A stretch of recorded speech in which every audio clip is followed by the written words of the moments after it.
Christmas dinner at my parents' house had always followed the same unspoken script. The table was set too perfectly, the candles lit just enough to suggest warmth without inviting honesty, and everyone played their assigned roles as if rehearsed. I arrived that night prepared to smile, nod, and survive a few hours before returning to my quiet life. I told myself that was enough. One evening, one meal, one performance. My sister arrived late, as usual, sweeping into the room with that effortless confidence she'd always carried, like the world naturally adjusted itself to her timing. She kissed my mother's cheek, laughed loudly with my father, and slid into her seat as if nothing had ever gone wrong for her. Plates were passed. Wine was poured. Conversations floated harmlessly over weather, work, and traditions we pretended still mattered.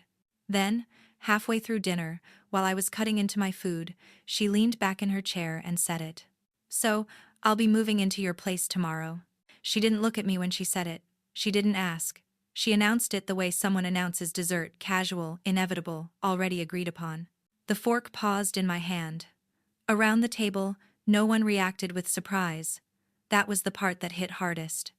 My mother nodded slightly, as if confirming a detail. My father took a sip of wine, calm and satisfied. They were waiting. Not for a discussion but for my acceptance. I looked up slowly, meeting their faces one by one, searching for any sign that this was a misunderstanding. There was none. In their minds, the decision had already been made. My home, my years of work, exhaustion, and sacrifice had quietly been reassigned without my presence required. The room filled with a strange, expectant silence, the kind that presses in on your chest, the kind that dares you to object. I realized then that this dinner was never about Christmas. It was about confirmation. About ensuring I would continue being who I had always been, the reliable one, the flexible one, the one who absorbed inconvenience so others didn't have to feel it. They were waiting for me to say yes. What they didn't know, what no one at that table could have possibly expected, was that I had already made a decision of my own. And once I spoke, nothing about that family dynamic would ever be the same again. No one spoke after my sister's announcement, not because they were shocked, but because they were waiting. The quiet stretched across the table, thick and deliberate, like a test I'd been given without warning. I could feel it pressing against my ribs, urging me to respond the way I always had. I set my fork down carefully. The clink against the plate sounded louder than it should have, as if the room itself was holding its breath. My sister finally glanced at me, her smile still in place but tighter now, uncertain at the edges. She wasn't worried yet. She'd never had to be. My mother watched me over the rim of her glass, eyes soft in that familiar way she used when she expected compliance. My father leaned back in his chair, relaxed, confident, like a man who believed the outcome was already decided. Their calm unsettled me more than anger ever could. It told me they didn't see this as a conversation. They saw it as confirmation. Seconds passed. Then more. The silence began to shift. My sister adjusted in her seat, her confidence flickering just enough to notice. She cleared her throat, as if about to explain something that didn't require explaining. My mother tilted her head, concern slipping into her expression, not concern for me, but for the delay. My father's jaw tightened slightly, a subtle signal that my hesitation was becoming inconvenient. I realized then how much power silence carried. As long as I didn't speak, the story couldn't move forward. The script stalled. And for the first time in my life, that pause belonged to me. Inside, a storm was building memories. Exhaustion, years of swallowing my own needs, but outwardly, I stayed still. I let the quiet do what words couldn't. I let it expose the assumption sitting at the center of the table, that my life was flexible, adjustable, available, that my home was already theirs to distribute. My sister finally laughed, a light, nervous sound meant to smooth the moment. "You're okay with that, right?" she said, as if she were offering me a courtesy instead of taking something for granted. I looked at her then, really looked at all of them, and understood something with sudden clarity. This silence wasn't uncomfortable because I was being unfair. It was uncomfortable because I wasn't playing my part. And once that realization settled in, I knew whatever came next would change everything. The moment my sister broke the silence, my parents moved in smoothly, almost instinctively. It was subtle enough that an outsider might have missed it, but I recognized the choreography immediately. This was the part where concern replaced assumption, where pressure put on a gentler mask. My mother reached for her napkin and folded it slowly, her voice softening as if she were speaking to a child who simply didn't understand. "Honey, she's just going through a hard time," she said, eyes fixed on me. "You know how sensitive she is. She needs stability right now." Stability. The word landed heavily. It was always the justification. Never a request, always a moral expectation dressed up as compassion. My father followed, his tone calm but firm, the way he spoke when he believed reason alone should be enough to settle things. "It's temporary," he said. "Family helps family. You've always understood that better than anyone." There it was, the compliment that doubled as a trap. Reliable, understanding, strong. Words they used to praise me while quietly assigning responsibility. No one asked what this would cost me. No one asked if I had space, physically or emotionally. They spoke as if my agreement was a formality that would arrive once I stopped being difficult. My sister leaned forward then, elbows resting on the table, her voice lowering. "I wouldn't ask if I had another option," she said, eyes glassy but dry. "I just need somewhere safe for a while." Safe. Another word sharpened into expectation. I watched my parents' faces soften instantly. My mother nodded in sympathy. My father's posture shifted toward protection. The room tilted in her direction, just as it always had. I felt the familiar pull, the gravitational force of being the one expected to absorb the inconvenience so she wouldn't have to feel discomfort. They weren't demanding. That was the brilliance of it. They were appealing to the version of me they had helped create, the daughter who didn't cause waves, the sister who made things easier, the woman who mistook endurance for love. I could feel their disappointment forming before I said a word, as if they were already bracing for my eventual surrender. The pressure thickened, not loud or aggressive, but steady and persistent. It pressed in through implication, through tone, through the unspoken promise that refusing would make me the problem. And suddenly, I saw it clearly. This wasn't about helping my sister. It was about preserving a system where her needs came first, and my boundaries remained optional. Where love meant access, and family meant obligation without consent. I sat there, listening to their carefully chosen words, and realized something that made my chest tighten with clarity. If I agreed now, it wouldn't be kindness. It would be compliance. And for the first time, I understood that love, real love, would never require me to disappear to prove it. As they spoke, their voices blending into a familiar hum, my mind drifted backward not to a single moment, but to a pattern so old it felt stitched into my bones. This wasn't the first time my needs had been quietly set aside. It was simply the first time I'd noticed it without flinching. I was 12 the first time I understood the difference between my sister and me. It was Christmas morning, and we were sitting on the living room floor in matching pajamas my mother insisted on for photos. My sister unwrapped a dollhouse taller than her knees, complete with tiny lights and furniture wrapped in tissue paper. Everyone leaned in, praising her imagination, her sweetness, how much joy she brought into the room. When it was my turn, I opened a box of sneakers, practical, already half a size too small. My mother smiled and said, "You'll grow into them. You always do." No one noticed the pinch in my toes when I stood. From that day on, it became clear who we were meant to be. My sister was delicate. I was capable. When she forgot her homework, teachers were told she was overwhelmed. When I struggled, it was assumed I would figure it out. If a chore went undone, I was reminded gently but firmly that the family counted on me. If she failed to follow through, someone else quietly picked up the slack. By high school, the roles had hardened. I worked evenings at a grocery store to pay for my own expenses, learning how to stretch a paycheck and hide exhaustion behind competence. My sister drifted between interests, dropping them whenever they became inconvenient. My parents called her sensitive, said life pressed harder on her. They said I was strong enough to handle things on my own. Strong enough became a sentence. When bills arrived for her mistakes, missed payments, impulsive decisions, there were family meetings about support and understanding. When I struggled to afford textbooks or repairs to my old car, I took extra shifts. I learned not to ask for help, because help came with questions, and questions came with judgment. Independence wasn't praised in me, it was required. Even as adults, nothing changed. My sister moved from place to place, cushioned by second chances and financial lifelines. Whenever she landed softly, it was framed as family generosity. Whenever I stood firm, it was labeled stubbornness.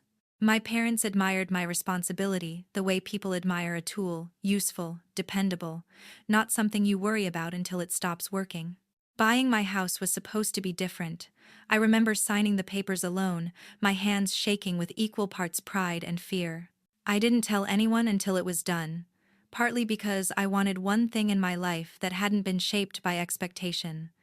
The house was small and aging, full of problems I didn't yet understand, but it was mine. Still, the pattern followed me there. When pipes burst or wiring failed, my parents said they admired how independent I was.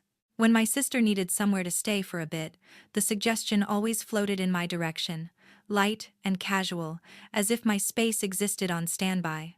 My home wasn't seen as the product of years of effort, it was seen as available.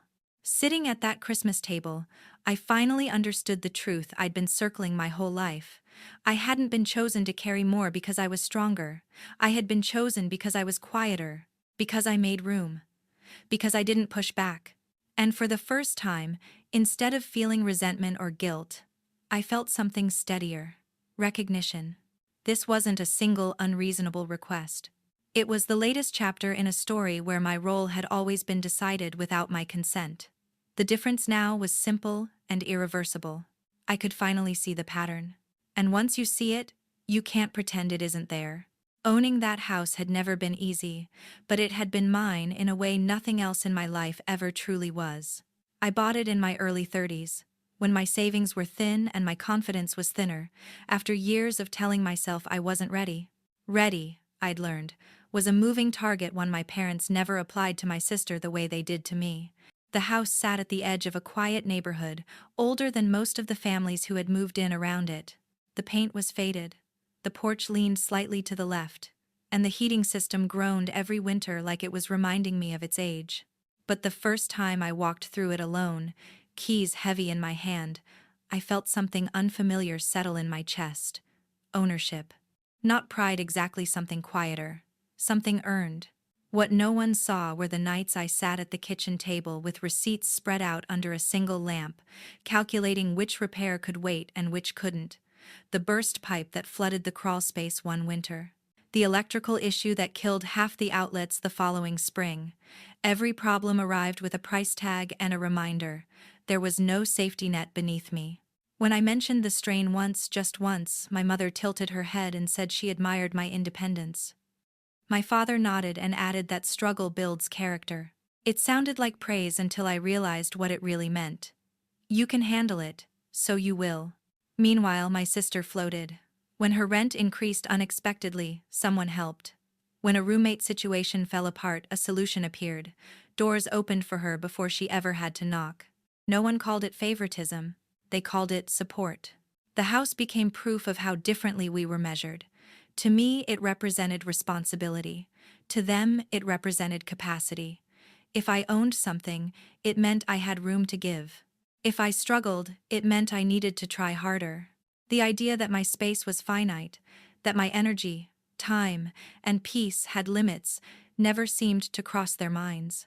Over time, the house stopped feeling like refuge and started feeling like a test I could never quite pass. Each repair felt heavier not just because of the cost, but because of what it symbolized.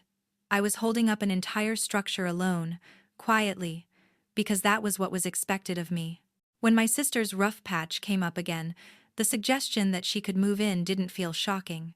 It felt inevitable. My home had never been seen as a sanctuary I had fought for.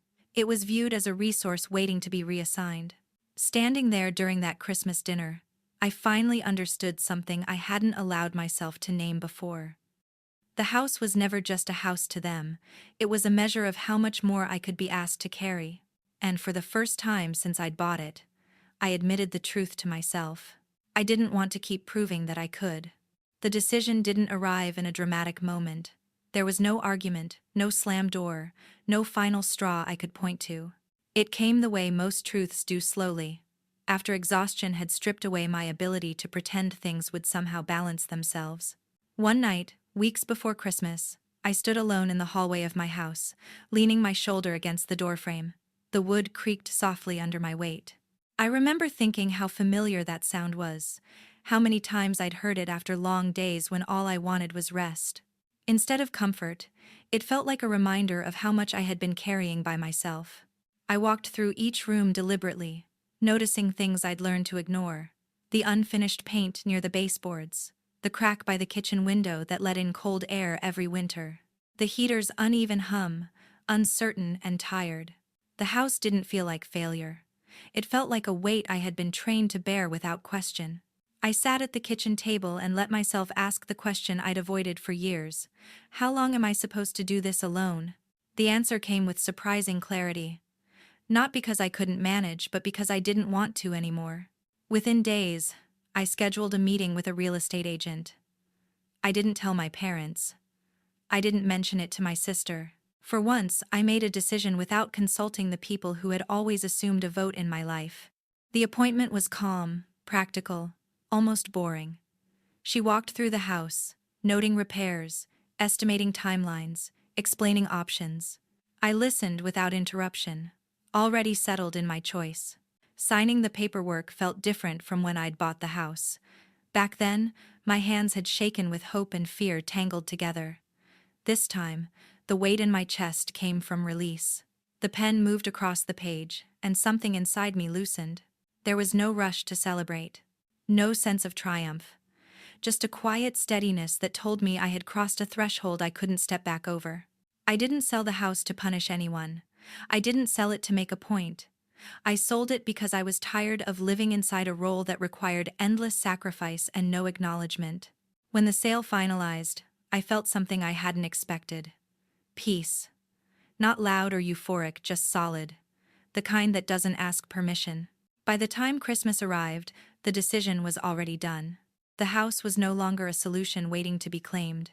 It was simply no longer mine to give. Back at the Christmas table, with my sister watching me expectantly, and my parents poised to steer the moment back into familiar territory, I finally spoke. "I need to tell you something," I said, my voice calm enough to surprise even me. 4 faces turned in unison. The shift was immediate, attention sharpened, control leaned forward, ready to be reasserted. "The house," I continued, pausing just long enough to let the words land, "isn't available." My mother frowned slightly, already preparing a correction. "Of course it is," she said. "We'll figure out the timing." I shook my head once. Not defensively, not angrily, just firmly.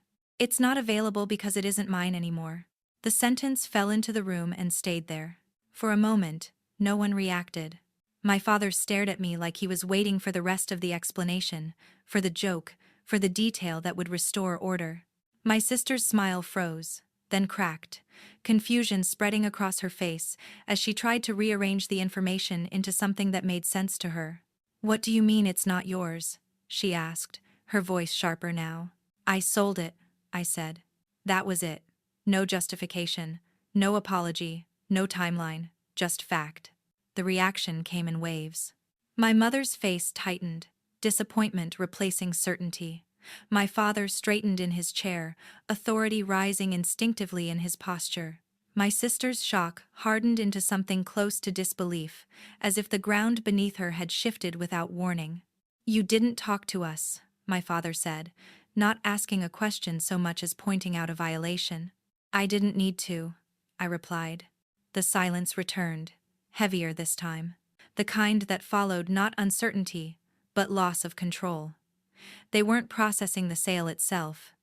They were processing the realization that a decision had been made without them, and that it was final. My sister opened her mouth, then closed it again. For the first time that evening, she looked unsure of where to place her frustration. There was no angle left to approach from. No permission to seek. No space to negotiate.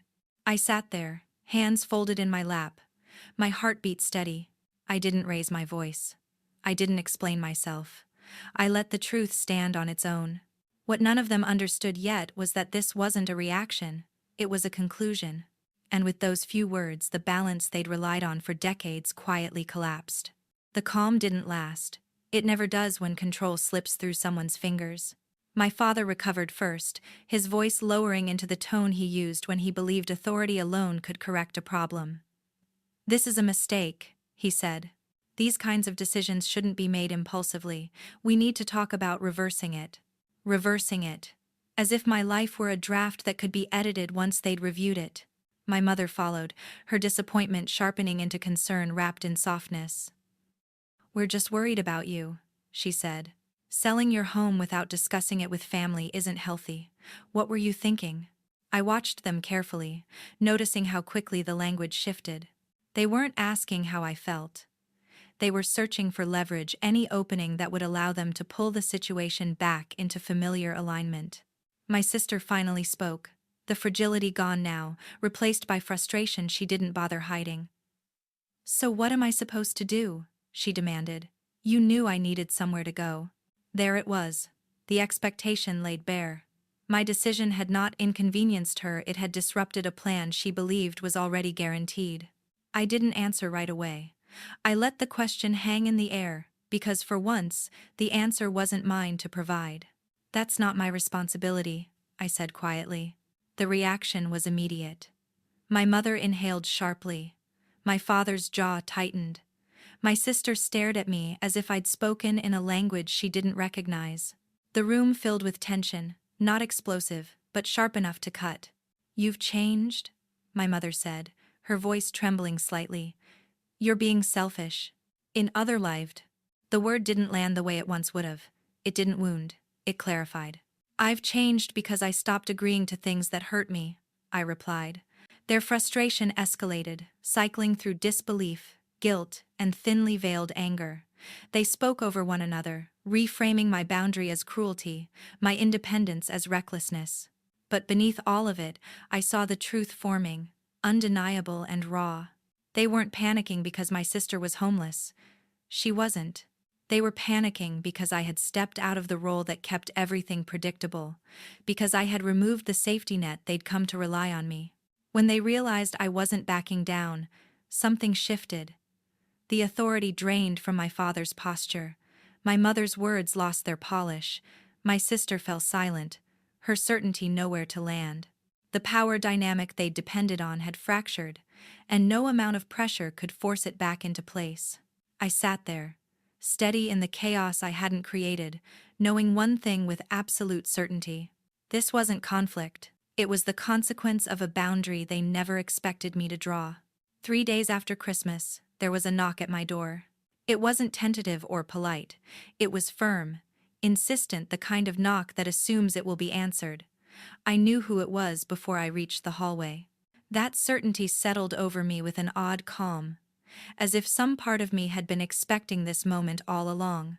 When I opened the door, my parents stood side by side on the porch, coats buttoned tight against the cold.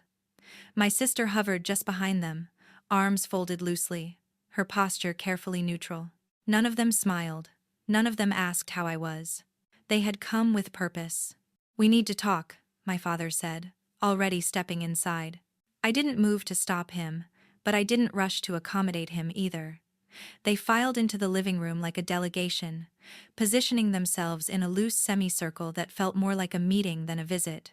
The house, once my refuge, seemed to shrink around us under the weight of unspoken expectation. My mother spoke first, her tone controlled but urgent. "We've been thinking about what you said," she began. "There must be a way to make this work. Maybe you could delay the move. Or help her find something nearby." The phrasing was careful, almost diplomatic, but the assumption remained intact. That I would fix this. That my decision was still negotiable. "It's done," I said. "There's nothing to revisit." My sister shifted then, stepping forward slightly. "I just need a little time," she said. "I didn't think you'd really do this." The words weren't accusatory, but they carried an edge of disbelief, as if my autonomy were an unexpected betrayal. "I did," I replied. "And I'm not changing it." The room went quiet again, the same heavy silence that had filled the Christmas table, but now, it was colder. My father straightened, disappointment hardening into distance. My mother wrapped her arms around herself, retreating into dignity. My sister stepped back, as if the boundary itself had pushed her away. They weren't angry anymore. They were recalibrating. I walked them to the door without ceremony. There were no apologies, no softened expressions, no last attempts at persuasion. They left the way they had arrived, certain of their position, but suddenly unsure of its power. When the door closed behind them, the house felt different, lighter. Not because the space had changed, but because the expectations no longer lived there with me. Standing alone in the quiet, I realized something that settled deep and steady in my chest. This visit wasn't about reconciliation. It was about acceptance. And for the first time, I didn't need theirs to move forward. After they left, I didn't sit down right away.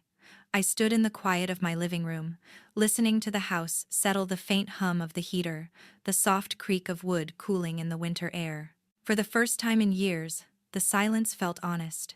I thought I would feel guilt, or regret, or sadness sharp enough to make me question everything I'd done, but what I felt instead was relief. Not the kind that rushes in all at once, but the kind that spreads slowly, like warmth returning to your hands after the cold. It took me a long time to understand this, but family expectations aren't the same thing as love. Love doesn't assume access. It doesn't require self-erasure. It doesn't ask one person to carry the weight so others never have to feel discomfort. For most of my life, I believed being a good daughter and a good sister meant saying yes before I was asked. It meant proving my strength by enduring more. Walking away from that belief didn't make me heartless, it made me whole. I didn't cut anyone off. I didn't demand apologies. I simply chose myself without asking permission first. And that choice changed everything. If this story resonates with you, maybe it's because you've felt that quiet pressure too, the expectation to be endlessly understanding at your own expense. If so, know this: choosing peace isn't betrayal, it's clarity. Sometimes the bravest thing you can do isn't fixing what others expect you to fix. It's stepping out of the role they never asked if you wanted and finally living a life that feels like your own. If you stayed with me through this story, I want to hear from you. I want to know what you would have done in my place, and whether you think I was right to choose peace over permission. Your support, your comments, your shared experiences matter more than you might realize, because stories like this remind us that we're not alone in setting boundaries that feel uncomfortable but necessary. If this resonated with you, please leave a comment, share your thoughts, or simply write, "I understand." And if you want to keep hearing stories about quiet strength, self-respect, and reclaiming your life, please subscribe to the channel and turn on notifications. Your interaction helps this space grow, and it helps more people learn that choosing yourself isn't selfish, it's survival.